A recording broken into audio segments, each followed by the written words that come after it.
Christopher Nolan is back with his most ambitious film to date.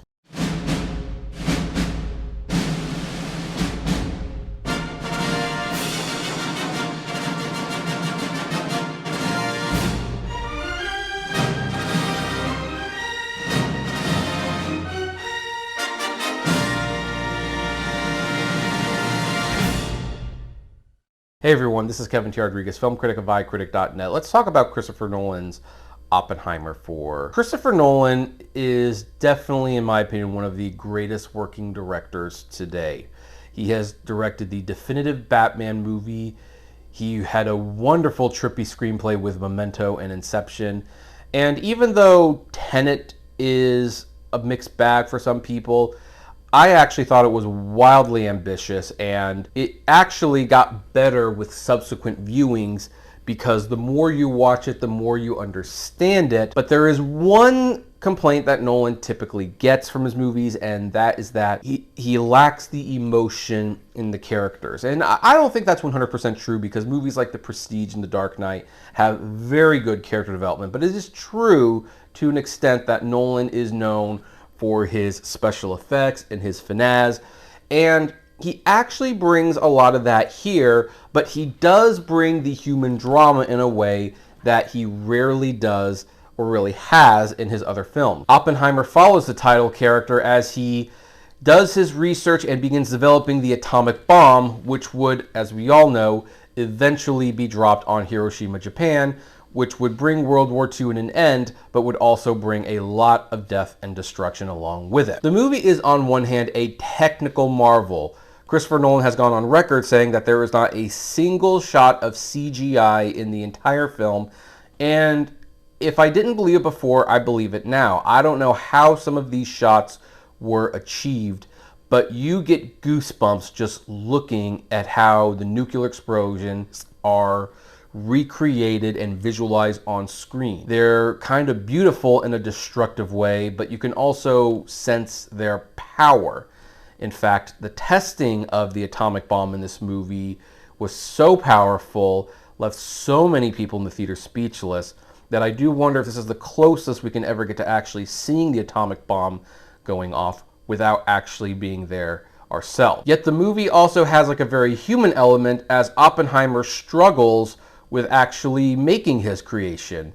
He knows that it is necessary to create a bomb that can bring the war to an end before the Nazis actually do.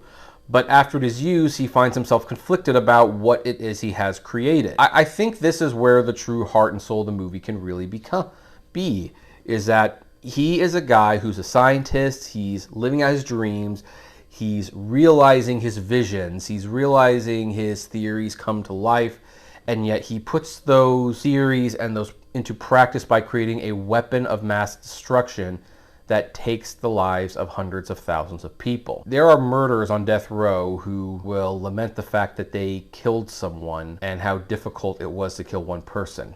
Being involved with a device that would kill tens upon tens of thousands of people, I don't know how one lives with themselves after that. And then we in some ways get a second movie out of all of this, in which Oppenheimer actually becomes a vocal opponent of developing more bombs, feeling like one was dropped and we could easily destroy the world with these things we should not be developing anymore.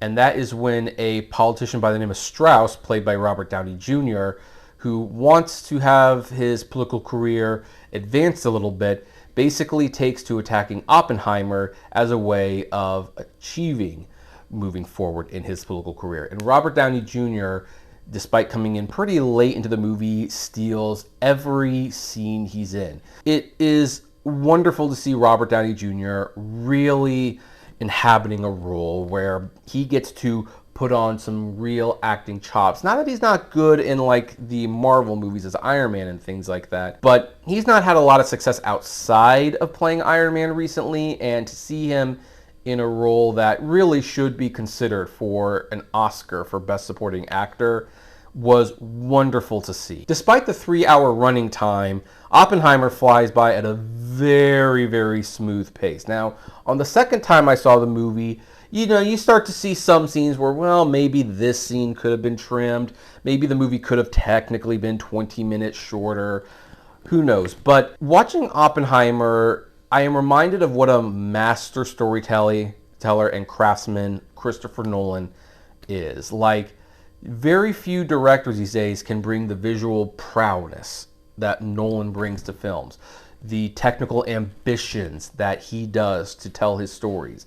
And now with Oppenheimer, he tells a very human story that is supported by the visuals in ways that have not been seen in a very, very long time. I saw this movie both times on the IMAX 70mm Street Film.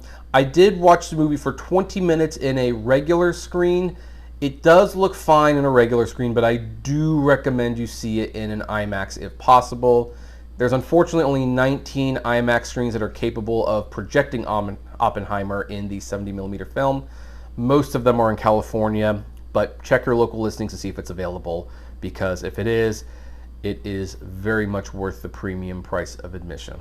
I am going to give Oppenheimer 5 out of 5 stars. This is one of the best films of the year. It's going to get a ton of Oscar nominations, and I would not be surprised if it becomes a front runner for Best Picture at the Academy Awards.